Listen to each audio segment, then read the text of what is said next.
Hello there, ladies and gentlemen, and welcome to the Check Out This Record podcast. My name is Frank, and with me is my good buddy, Mark. It's time for a punky reggae party. Yes, it is, and we're syndicated via Redline Radio LLC, and you can also find us on Spotify and Apple Podcast. Of course, you can see our ruggedly handsome faces right on the YouTube. That's right. And speaking of YouTube, you won't be able to hear this, but we have new intro music. So if you're listening any other way besides YouTube, then you'll be able to hear it. We hope you like it and dig it. We know we do. So again, welcome. And this is the podcast where Mark and I recommend albums to each other and review them. Plus, we have a wide variety of musical discussions like our Spotlight series, where we dig into a band and the subgenre and we see what comes out on the other side. Yeah, and in our verse series, we'll pit two bands or albums or whatever we can think of against each other. And Frank and I will duke it over to see which one's better. Plus, our 100% original top 5, or this week's top 10 list, which will have you yelling at your phone because we forgot your favorite band. But yes. Yeah, there you go. Now be sure to check us out on Instagram. We'd like to drop additional content, and that will hopefully leave you wanting more musical goodness and random nonsense. If you have a record that you want us to check out, just drop a comment wherever you find us. While you're at it, subscribe, review, rate us. So I say this to you, my friend. 1, get off your seat. 2, stomp your boots to the beat. 3, throw your knees in the air. And 4, like you don't care. That's right, Mark. We're skanking, man. How are you, my man? I'm feeling good, Frank. Been skanking all week. Living that like a real rude boy, living that real rude boy life. Did you know the English band known as the English Beat are known simply as the Beat in England? I know. Which leads to the real question: what kind of beat would the English Beat beat if the English Beat beat English beats? Man, that's a good question. That's a God. Please, people comment on that because I want to know your answer. I know if I that myself. Yeah, that was amazing. That was amazing. So listen, guys, we pulled a little switcheroopski poopski on everyone here. We wanted time to digest that new Dylan album. It's a massive album, as most Dylan albums are. So we wanted to swap it out with our ska episode. Yeah, we sure did. The new Dylan album is, let's say, robust. We needed a little more time with it. However, this allowed us to slide in a topic very close to our hearts. It's Ska Week! Ska Week, yes. So what we did here is we picked 2 ska albums each, and we'll be giving a review. It's not track by track. It's a general overview of them. So before we go, though, and to our 2 albums, we got some stuff before that. We're going to go through some history, right? So there's 3 primary periods of this cool music, my compadre. So you have the OG Jamaican style based in early 50s American rock and roll from the 60s, which eventually would spawn reggae into its own genre. So that's kind of the first piece of it. The second piece is the two-tone movement in Britain in the late 70s, which fused the original style with punk and gives it some of that heavy new wave tones. And in 3, then what happened is we saw a rise of popularity in ska in the 90s with several punk bands fusing it into their sound, and thus we have known this is called the third wave. Now, Mark, you told me something the other day, and I was thinking about this. Why on earth hasn't someone merged ska and rockabilly to create Skabilly? It's a wild idea, and I'm sure if we dug into it, we could find a band or 2 that could have pulled it off. Perhaps like one of your favorites, The Living End. I think they probably could have put a good horn section together and written some cool stuff. But then, I was thinking about the Stray Cats. The Stray Cats. Stray Cats are cool too, though. Stray Cats sounds like a cool band, like totally straight edge. But I think it'd be cool, just like add a sax or a trumpet here and there. Really cool, fun lineup. There are a couple like weird ska subgenres that we're not going to get too far into. There was especially in the third wave, there was a big pirate theme. Yes, yeah. For no particular reason that from 2001 to 2003, everyone had to put out a pirate album. We're not going to talk about those because it's fine. But there's stuff like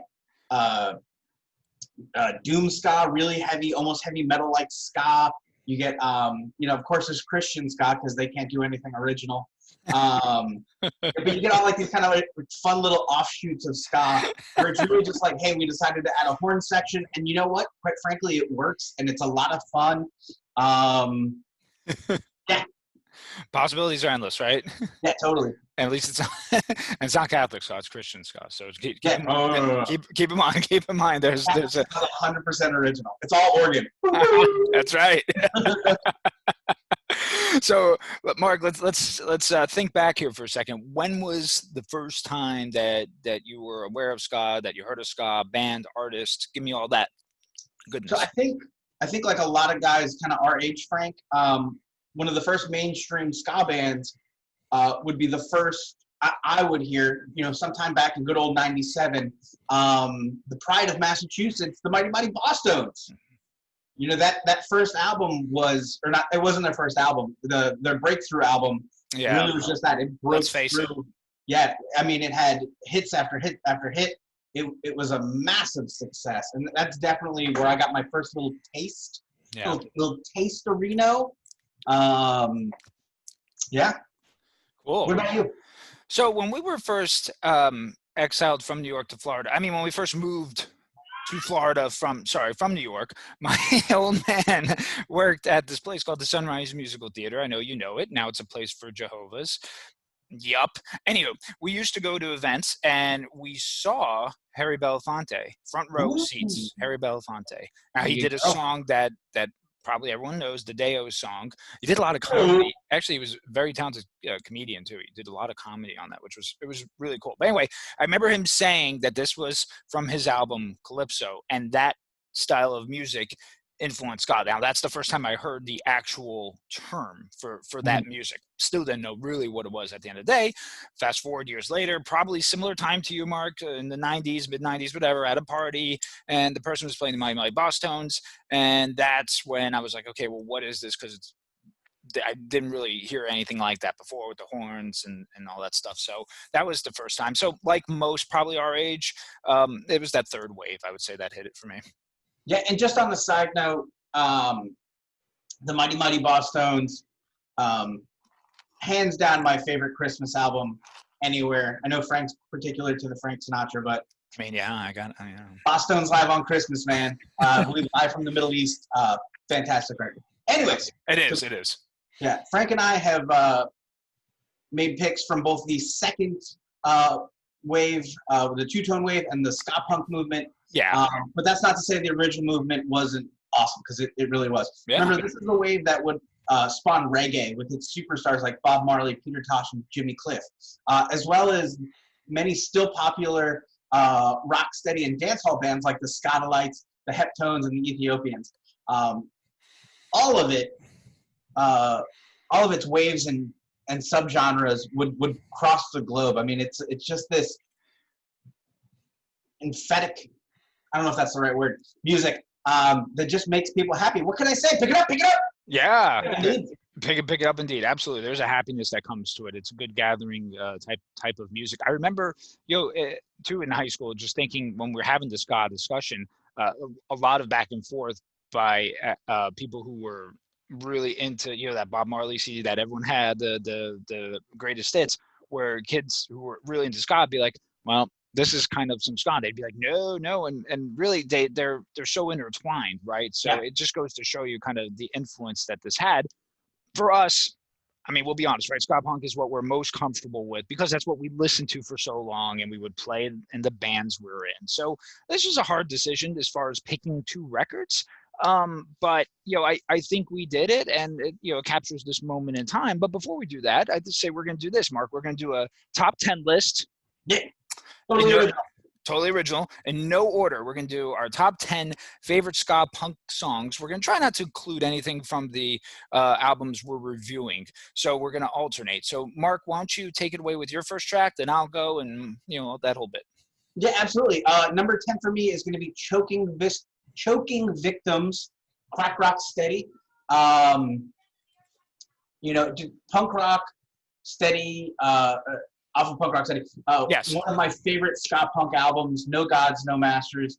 It's just a classic rock steady pulse that attacks police brutality. well ahead of its time. Super awesome. This band, the record still really holds up. I highly recommend. Definitely check out Choking Victims, Crack Rock Steady. Yeah, absolutely. That's a good one. So my first, again, keep in mind, right, no particular order, but we're talking about my Boss Tones. It's tough. I heard it the other day. It really settled well in my soul. Rascal King from that album. Again, arguably, one of the most important bands of the third wave ska movement. This track is from the Breakout album. Like I said, let's face it. Listen, I love other tracks too, like Dr. D and Where'd You Go. Those were also in consideration. But Rascal King, good track. I love it. Yeah, absolutely. So for me, number 9, I'm a big fan of Fishbone. Yeah. Probably drove people crazy listening to Chim Chim's Badass Revenge, released in '96. Off this album, I want you to check out Beer Gut. This song has everything amazing about Fishbone in one song. It's funky. The horns are fat as fuck. It gets a little bit metal. There's a cool gang vocals. And it never takes itself too seriously. Fucking love that record. Check out Fishbone.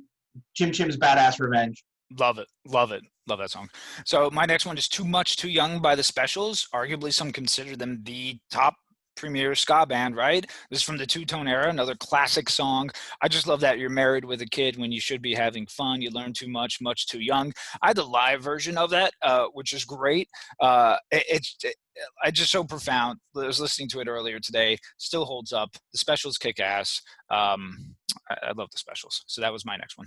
Dude, Specials fucking rule. The fact that we're not doing a Specials record is kind of weird because you and I really bonded over Guilty Until Proven Innocent. Yeah. Oh my gosh, absolutely. That's its own episode. That's its own episode, and that album's fantastic. It is. Okay, so number 8 for me, little Florida action here. Less Than Jake. All my friends are metalheads from Hello Rock You.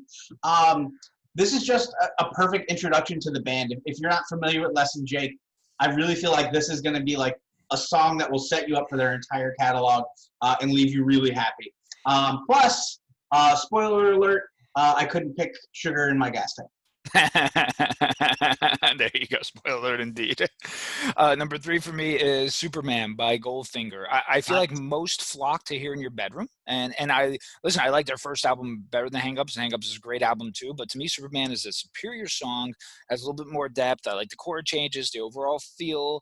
I like it better than Here in Your Bedroom, which I know is the go-to that most people go to. But for me, Superman, Goldfinger. Yeah. That's a great track. Proud of you for not picking 99 Red Balloons. It's not a ska song, yeah. Sure. Anyway, for me, number 7, The Pie Tasters, Out All Night, off their 97 album, Willis. I love this line from the song. When you cry, it smells like soup.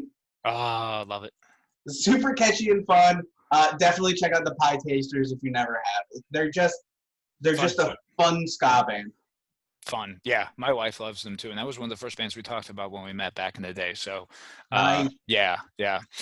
So I'm gonna go next. Hooligans from Hepcat. Now Hepcat, I saw them open up for Rancid in '98. I was so excited to see Rancid, and when you really get that anticipation build up, you're like, all right, I just want that band. So I didn't know about the opening bands. Then here comes Hepcat, and I was like, whoa, Hepcat is awesome, by the way. I just walked away a Hepcat fan. So this is classic OG style ska here, and Hooligans embodies that sound. Great record. Hepcat is a great band too. So Hooligans from Hepcat. Nice. Number 6 for me, I'm really into this right now, is Doomsday by Mephistopheles. Oh. Anyways, you didn't think I wasn't going to mention something about Satanic Ska, did you? This is off their 94 album, God Bless Satan. What a great year for music. Yeah. Killer horn section, super tight rhythm section. So goddamn good. Dude, Mephistopheles, God Bless Satan, Doomsday! I love it. Yeah, I remember you burning that CD for me too, and that was really good. That was a really good Even with how silly Bumblebee Tuna is, the rest of the album still holds up. Yeah, especially with how silly that is. You can always skip tracks, but yes, that is. Next, I'm gonna go Talk Is Cheap by Authority Zero. I know we recently talked about how you were kind of into them before, and kind of maybe got worn out by them. I was thinking about it. I dig their ska tracks more than I do their other stuff. Their other stuff I could take it or leave it, but I feel this is one of their better tracks and a good ska tune that they have. So Talk is Cheap, Authority Zero. Nice.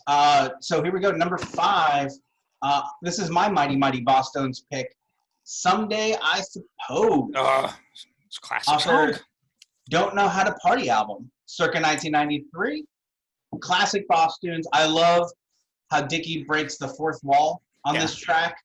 There's one of the lines is, there was a verse I was going to write, but I haven't yet. Like, I just kind of love, like, the way he's willing to address that he's singing a song in the song, and it works. It's kind of a sweet metaphor for life and, of course, for being in a band. Yeah. Yeah.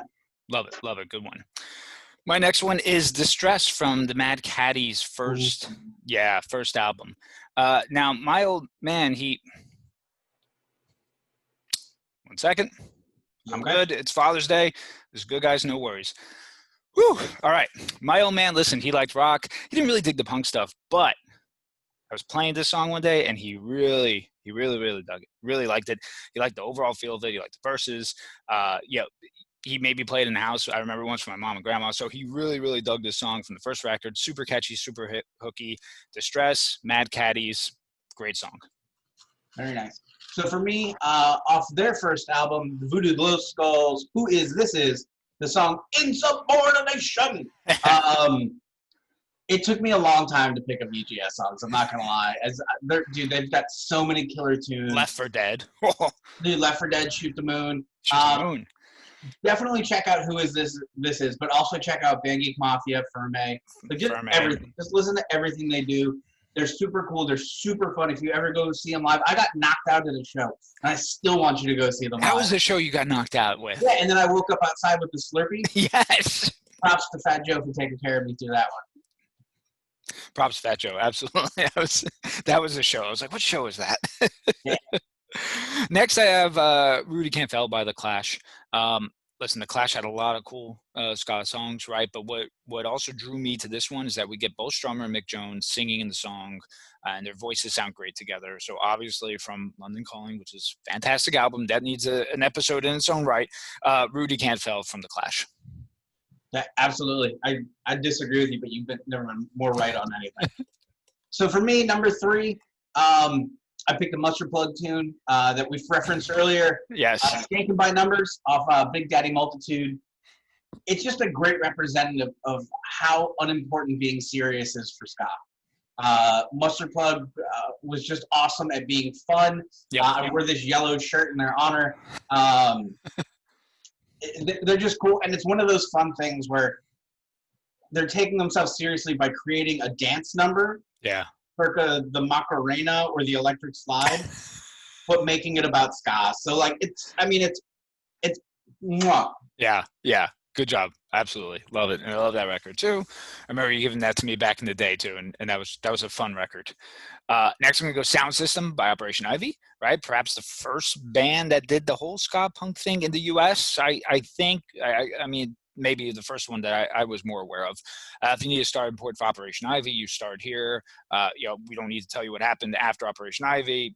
Rancid, obviously, you can check that out in our archives. But yeah, Sound System, Operation Ivy, great tune. Mm-hmm, absolutely. So for me, number 2, Against All Authority, Living in Miami. I mean, yeah. This is just a great song. AAA was easily the best punk band from South Florida. They just happened to have a really awesome horn section and was totally badass. Yeah. Their records still sound like Churchill's to me, and I miss seeing them play every time a bigger band came to town. Yeah. They were awesome. They were great guys. They were part of the community.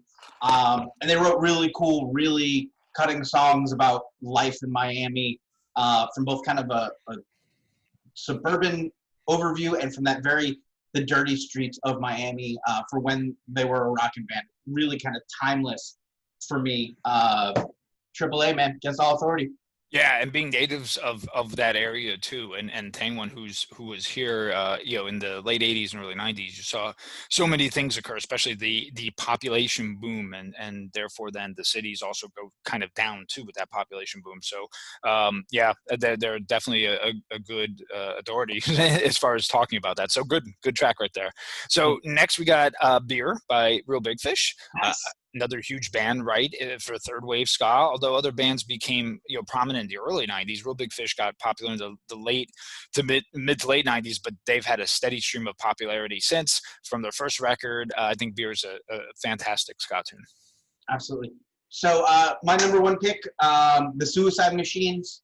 If you know me, this isn't a surprise. Not surprised. Step one off their sophomore album, Battle Hymns.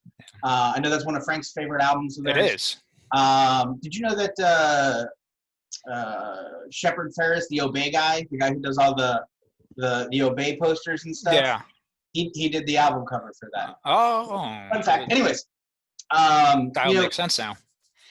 This isn't a band that always has a horn section. They're kind of more of a punk band first. In fact, the last 2 or 3 records have almost had no horns on them.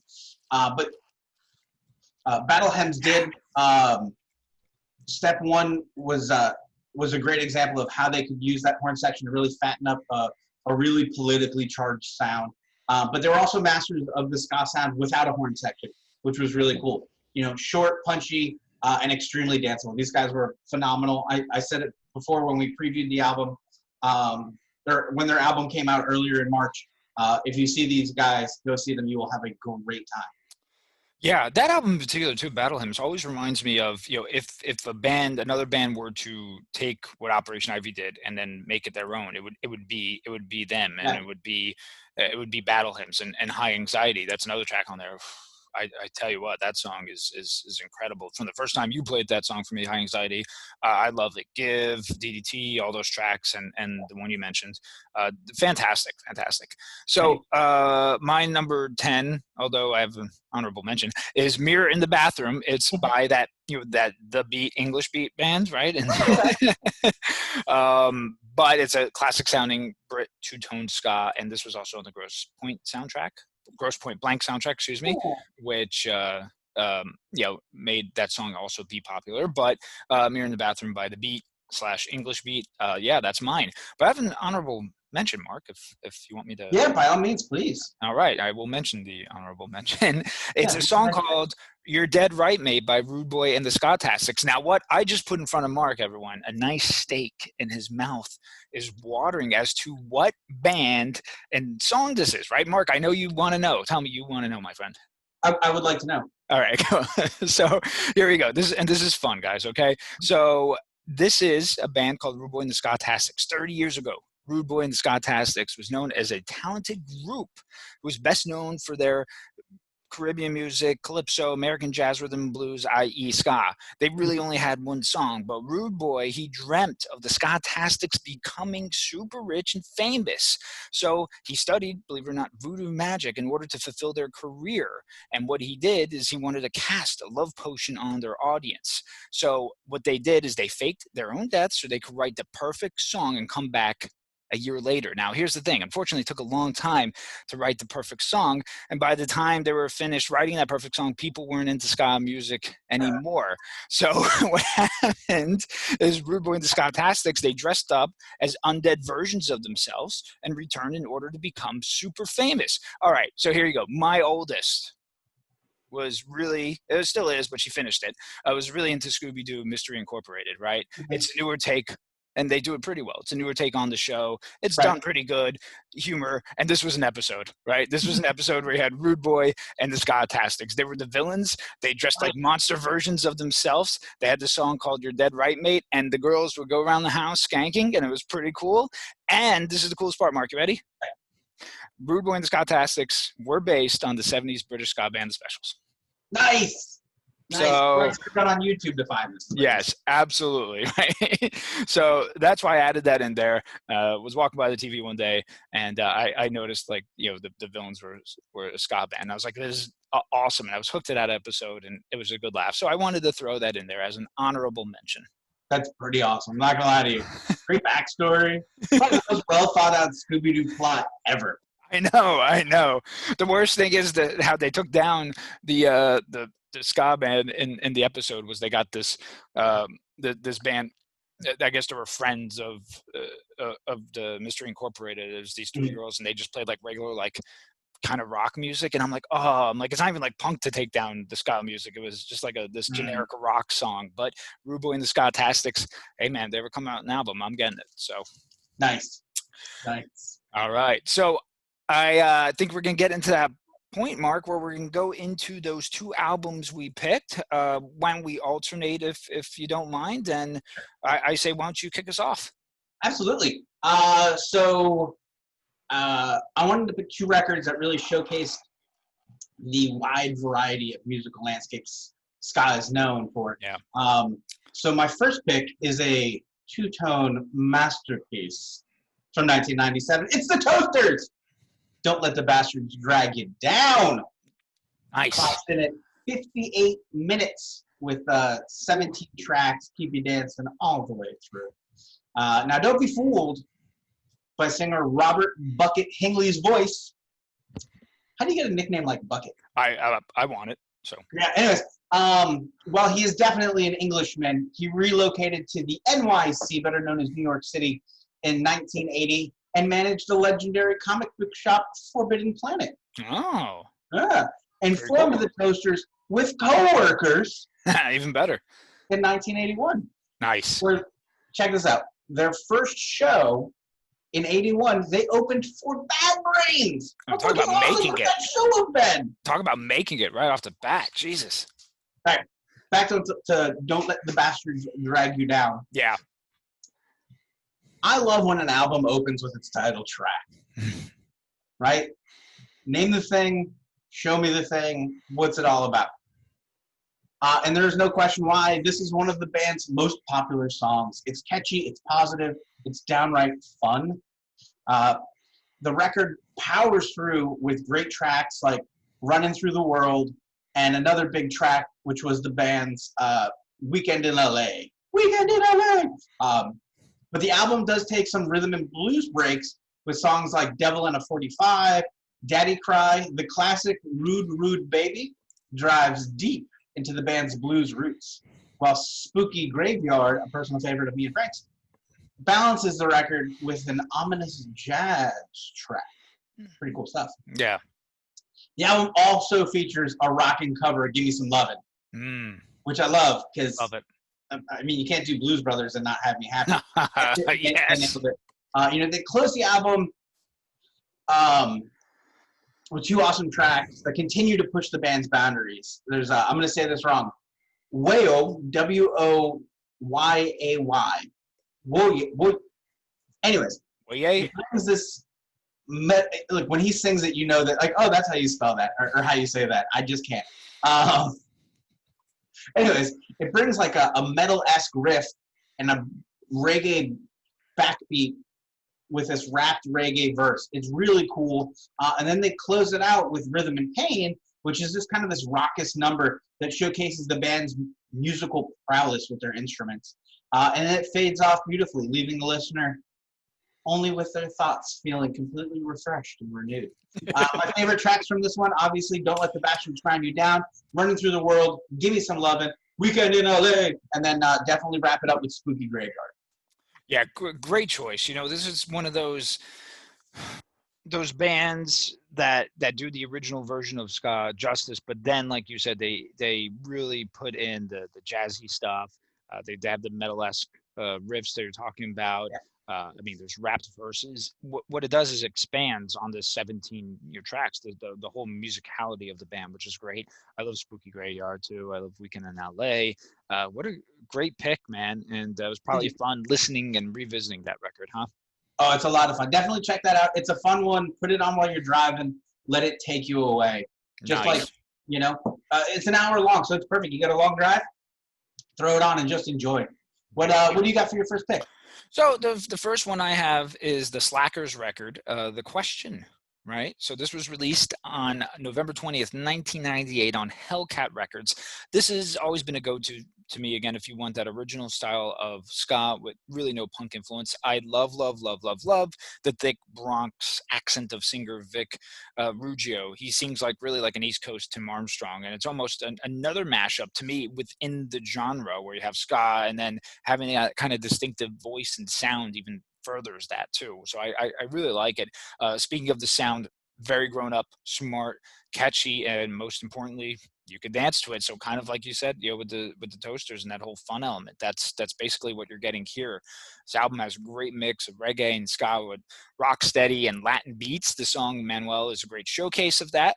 You get a two-tone ska feel with And I Wonder, and I also enjoy how Vic Ruggiero gets serious with mortality and goes deep on songs like The Question and my personal favorite, Have the Time, which I've probably first heard on a comp. I can't remember the comp now, but that's probably how I first got attracted to the Slackers.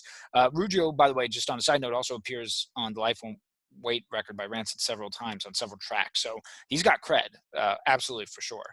This is a fun and very cohesive album. It's great for a gathering with people and you just let it play in the background. Like you said, just let it play, let it go. I think it deserves more attention in the world of third wave ska. I think what happens too with these bands, a lot of people mesh up the following three I'm going to say: Slackers, Pie Tasters, Toasters. For some reason, at least to me, it's always like, well, it's kind of similar in band name.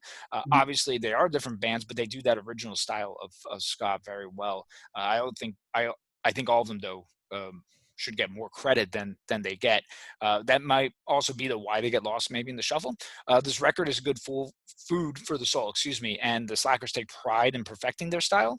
This is root ska, and it's a great tribute to those creators. Stacked album. It's got 19 tracks coming in a little bit over an hour. So if you like traditional ska, go check out the Slackers in this record, Mark. Excellent. Yeah, I love that record. When you told me you were picking that, I was like, oh man, I have gone too long without listening to the Slackers. They are awesome. And you're right, that voice of his, he's got that kind of East Coast gruff. It's pretty great. It's good, right? Yeah. All right, so it's time for my second album. It is. One of my favorite bands from the ska punk wave to crest out of Southern California in the early 90s is none other than the Mad Caddies. Yeah, this is their fourth album released on March 11th, 2003, called Just One More. Arguably the band's most mature album to this point. It addresses alcoholism, drug use, paranoia, growing up, selling out, and even that idiot President George W. Bush. Sonically, the album covers a ton of bases too, from pop punk to ska punk to Dixieland to straightforward dance hall ska. It's 15 tracks, clocks in just under 45 minutes, and none of it drags. Lyrically, it's smart and engaging, even on its seemingly playful closer, Game Show. Yeah. I don't know why I laughed through that sentence, folks. It is a funny closer. It's a funny closer, but in context of the album, yeah. Right, but and you look at context of the song, it's a song about harassing a girl after you've broken up and her telling you to fuck off. And when are you going to get this? And that's the game show, right? You're calling, are you going to be the winner? You're never going to be the winner. It's kind of a really cool thing. The Villains showcases their classic Dixieland skills, paired perfectly with some punk rock speed and lyrical sharpness. Silence showcases the horn section and really allows them to add depth and heart to an otherwise angry song. Just One More and Drinking for 11, which is the opening track, are the more somber tracks that address the excess of the music scene as it was kind of unfolding, which is really kind of important to take a look at in terms of what these bands were doing and how it was affecting their day-to-day lives. These tracks add a lot of balance to an album that can otherwise feel kind of heavy with guitar riffs and blaring horns. It was nice for them to slow down, break out the acoustic guitar for a little bit, and really just let it ride. I can't finish this without talking about Rockputation, the song about selling out and not caring if you fit in. This was one of those songs I really clung to, as it kind of preached about how your outfit and tattoos don't matter to the music. It's a little tongue-in-cheek musical riff, but it's fun. Yeah. And it works on making the point. So my favorite tracks on this guy are definitely going to be Drinking for a Living. Not for a living, Drinking for 11. Silence, Just One More, Last Breath, Spare Change, Good Intentions, Riot, 10 West, and the rest of the fucking album. Yeah. Oh man, what a good album. First of all, just if I could stress for a moment how great just the Mad Caddies are, just Yeah. in general as an overall band. The singer has an unbelievable voice. It could be what drove my father to that song too. Distress from the first album. His voice is great. I was even blaring some last night at Mom's, and they're all digging it too. That album in particular, I remember us being at parties, Mark announcing he was putting it on to people, and everyone just being enamored by it from front to back. You could listen to that entire album. It is good. Like you said, Drinking for 11, Just One More, Last Breath, Riot, 9 West, Leavin'. That's the Dixieland styled song. Man, everything is just so good. I'm a big fan of the Mad Caddies. I like everything they put out. I know Mark mentioned George W. Bush, but I bet he would take him in a heartbeat. So anyway, today.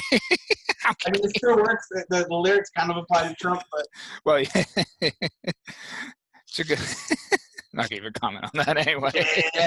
I would like to, just while Frank's trying to take a drink of his beverage there, they got a new album coming out, but just prior to that, they released a covers album called Punk Rock Steady. Yes. You should definitely check out. They do Descendant songs, they do Misfit songs, they do Religion songs. Green Day, they No Effects, they kill it. It's a really fantastic. Against Me, they do Sink Florida Sink. Sink Florida Sink, which, hey, look, if you're like us, you hate this place, but you live here anyways. Check out the Mad Caddies. They're a fantastic band. Yeah, and I even liked. I mean, geez, just thinking back now, all their albums I liked. I mean, Duck and Cover was fantastic, and just an overall great band. So great choice. I had a feeling Mark was going to pick that before we unveiled which one it was going to be. I'm so glad he did, because he got to revisit it, and it's really good. So, all right. So I am choosing, Mark, this is probably no surprise to you, but Less Than Jake, Losing Streak. Yeah, great record. Second record released November 12th, 1996. One thing I guess I think I knew this, but I just forgot for a while, on Capitol Records. Mm-hmm. This was their major label debut? Yeah, major label debut. So this album was also, I know, it was also recorded not too far from us in Miami. So from those not from Florida, Less Than Jake, they're super popular here. They're from Gainesville, which is the northern part of the state.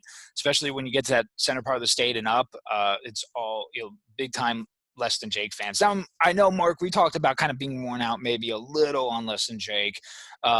And they had some clunkers recently, I'm not going to lie, but Pezcore, Hello Rockview, Anthem, GNV, FLA, I think are a really strong record. And of course, Losing Streak. Losing Streak is a great record. I think what's funny is I think most ranked this in the middle of their pack for Less Than Jake records, but it's always been my favorite. It's fast ska punk at its finest.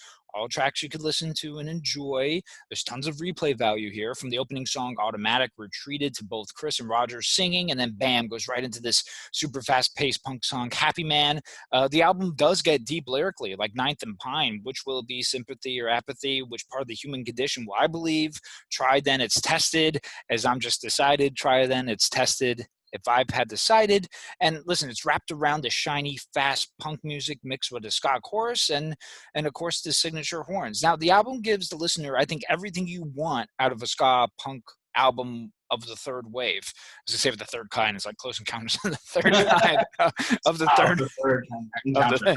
Right, exactly. You get fast punk songs here with little of no hints of ska, which is Shindo and Just Like Frank, right? You get slower ska tunes with Dope Man and Crazy Glue, and then a whole bunch of mixing in between. Then the highlight for me personally is the band Smells Like Teen Spirit and Johnny Quest Thinks We're Sellouts. Now, what? Hold on. Did I just do like some sort of hot take here? Right? People are going to be like, what does Smells Like Teen Spirit have to do with Johnny Quest Thinks We're Sellouts, right? Okay. Can I ask you a question? Go right ahead. What does Johnny Quest Think We're Sellouts have anything to do with Good. This is going to prep me for the comments. Well, let me explain. So the title of Smells Like Teen Spirit was originated from the singer of Bikini Kill writing Kurt Smells Like Teen Spirit on his wall. Okay, so let's think about that. Now, the title of Johnny Quest Thinks We're Sellouts originates from Johnny Quest being a childhood friend of singer Chris. He was in architect school. in Gainesville, and Les and Jake won a competition, and someone wrote in this guy's office, Les and Jake are sellouts, and then they use kind of Johnny Quest as a moniker. So yeah, I know that was a little stretching, but hey, man, that's... So nothing to do with the cartoon? No, not at all. Oh. It was a friend that was... I had no idea that was... Yeah. Story. True story. But both of those songs were... The phrases were written on the walls. I knew that about Teen Spirit because I thought it was supposed to mean he smelled like cum. Yeah. I think it was that Kurt smelled like the women's antiperspirant, Teen Spirit. I thought it was because he jerked off too much. I mean, that could have been part of it too. I don't know. Yeah. Yeah, it was just an assumption. Maybe. Tell you something about my teen years, huh? I guess Mark smells like Teen Spirit. Anyway, so that's the real parallel, guys. I know I was stretching, but I wanted to add that on there. Listen, again, this album has everything. That song in particular is my favorite song on Losing Streak. If you need a song to start off with, then Les and Jake. Mark said, all my best friends are metalheads. Also check out Johnny Quest, Thanks for Sellouts. That to me is a great song. How's My Driving, Doug Hastings, is nice, quick, catchy, in a short term, written about them, well, being on coke in the back of this Doug's car with a crowbar. Yeah, that's what it's about, folks. This album has a memorable chorus as shown in Rock and Roll Pizzeria. And I don't know about you, Mark, but wherever this Rock and Roll Pizzeria is, I want to go there. Yeah, I don't see how you couldn't. Right. I mean, it sounds like the place we should be doing the show from, right? Yeah. Hey, folks at Rock and Roll Pizzeria, Frank and I will do the show from your pizzeria at the low, low price of one topping pie each per episode. Yes. Make it happen. So we need internet connection. Yeah, exactly. This album to me is aged very well. It's actually, I think, aged better than a lot of the later Les and Jake releases, which is funny. I think for me, their early catalog aged much better than the later catalog. Yeah. But again, I'm biased to the early period. Sure. This was their peak, and they're hitting their stride. They knew how to add the element of fast upstroke ska and the mix between Chris singing and holding down the fort on guitar and Roger singing and being a phenomenal bass player. It's a great recipe for success. It's a coming of age album, and it's highly relatable with not overly serious content. That's comical, but also not corny, which is a unique quality for ska band. It's one of my favorites for sure. Favorite tracks: Automatic, Johnny Quest, How's My Driving, Just Like Frank, Rock and Roll Pizzeria. So Mark, that is... You're not going to mention Jen Doesn't Like Me anymore? That's my wife's name, folks. That's why Mark said that. For the record, if I had been able to pick from this album, I probably would have picked either Automatic or Sugar in My Gas Tank to put in the top 10 in place of All My Friends Are Metalheads. All My Friends Are Metalheads is great, and it really does encapsulate the sound of Les and Jake really well. But I don't think anything encapsulates that sound quite the way this album does, because it's just got that fun, that spirit. I'm from New Jersey, and I'm proud about it. I'm from New Jersey. Whatever. Love it. So fun.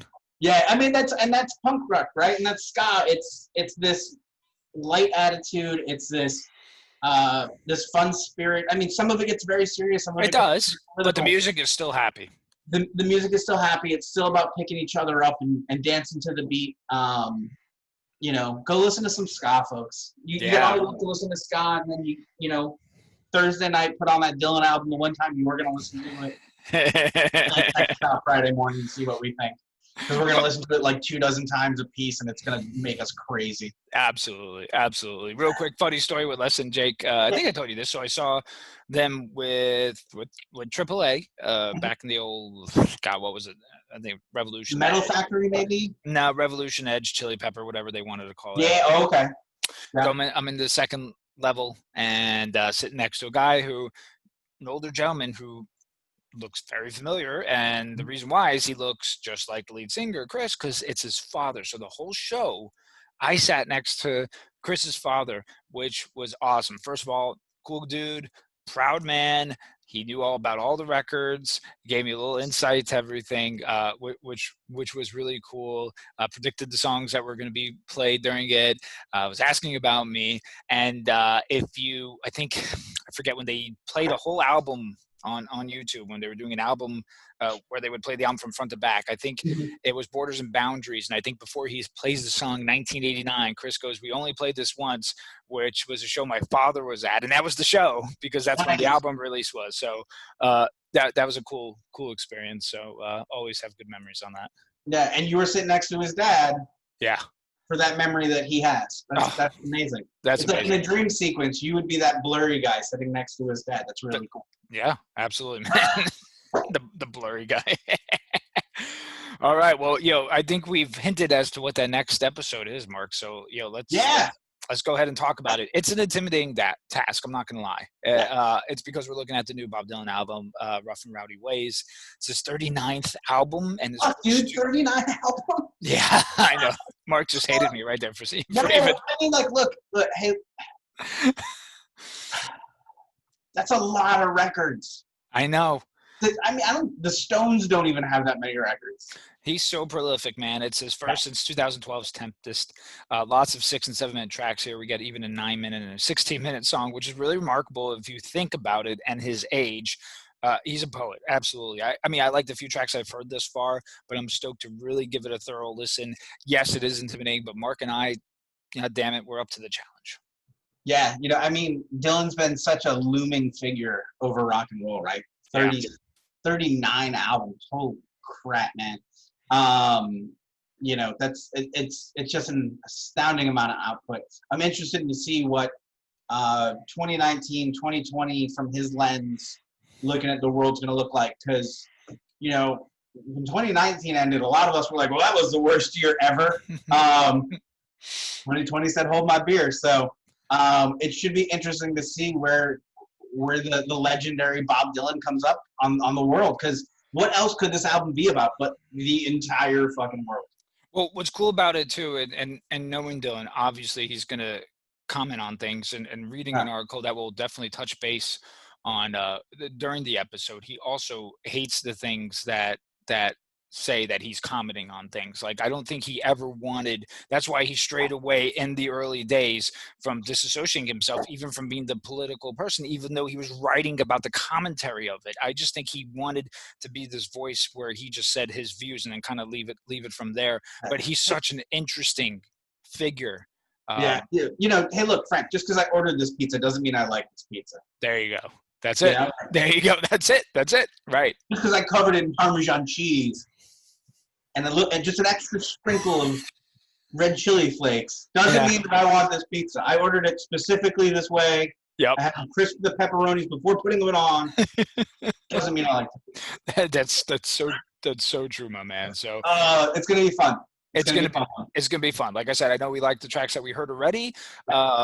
But it's going to be cool to dive into them. I think he's at this poet phase, i.e. Leonard Cohen type deal stuff, where we're going to get a lot of good stuff. And it's going to probably leave us scratching our head being like, how can a person this age still be writing stuff like this? So I'm amped. Is this, and I don't mean to get too far into next week's episode, is this the first album he's released since Leonard Cohen died, right? Leonard Cohen only died a few years ago. Yeah, I think so. It should be interesting. I mean, who's the longer lasting cockroach? Is it Bob Dylan or is it Keith Richards? Right? And neither one of these fucking guys are going to die, and they both should have been dead 100 times ago. So, yeah, they say Keith Richards has something on his wall, and then whenever someone famous dies, he puts another little mark, and he's like, "Whoop, outlasted them." So, you want to do an on-show bet right now on who will die first, Dylan or whatever that guy? Yeah, or Tom Petty popped in my head, and I'm like, no, he's already dead. Oh my God, no. I mean, we could. I'm not good with betting, though, just for the record. No, I mean, like, it's winner gets to pick the next episode when that happens. That's all. There you go. Yeah, let's look into that. Cool, man. So my prediction? Yeah. I'm gonna go. Fuck. I think Dylan dies first. Really? Yeah, I think Dylan will die first. I'm gonna then say Richards, because I think Dylan for longer has kept better care of his body. Yeah, but it's that thing where you get every disease and then they hold each other up. But if you gave him like the cure for the common cold, he would die immediately. I see what you're saying. That's my theory. He's like Mr. Burns. Mr. Burns, that's right. He died Did he die eventually on the show? Well, Maggie shot him. Maggie. Spoiler alert. Yeah. Then they Never talk about The Simpsons. Let's just wrap it up. They cryogenically froze him. Anyway, okay. So listen, everyone, thanks for listening. If you have a record you want us to listen to and review, please let us know. If you're listening on Spotify, Apple Podcasts, or if you watch us on YouTube, follow us, subscribe to us, drop us a line. We're friendly people, as you see in our banter here. So don't be afraid to ask us anything. Thank you, and be safe, everyone. Bye.